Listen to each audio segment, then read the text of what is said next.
on this side, you didn't hear anything. If you were on this side, you probably heard this hymn. And this hymn, those of us that have grown up in church, this hymn is something that everybody sung. One thing about this hymn, there are two tunes. We're about to hear the American version, which is what is in all the movies, which is what those of us who grew up nearer, my God, to thee, I know, don't quit my day job. But the tune that was played, if this was the song that was actually played the night the Titanic sank, would have been the English tune to the same words that which the song has words to it.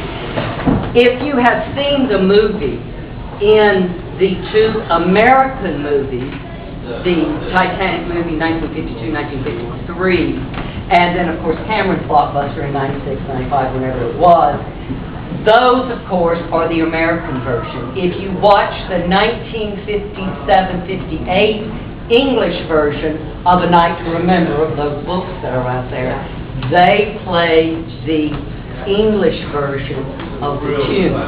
There's also, some people say that the last song that Wallace Hartley and the band played was a popular love song of the day called Song of Autumn.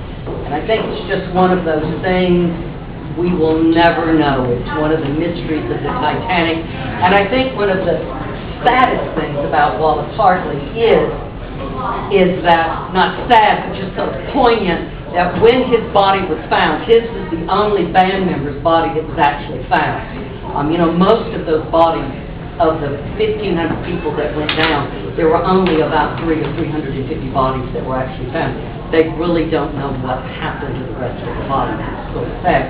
But when they found Wallace's body, his music bag was still strapped to his body.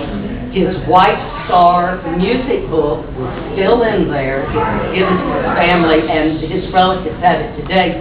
The White Star people had a White Star book, and it had all the music in it. And it would have been music, it would have been opera, it would have been songs today, it would have been ragtime, it would have been ragtime, and they knew it by number.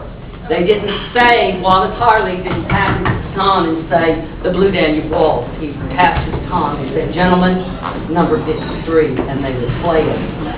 The other thing that I think it was the English version of Nearer My God to Thee for the last song is, that was Wallace Hartley's favorite hymn. He grew up in church singing, playing that hymn. It was also played at his funeral, and something like 10,000 people came to it. So, with that in mind, music, maestro.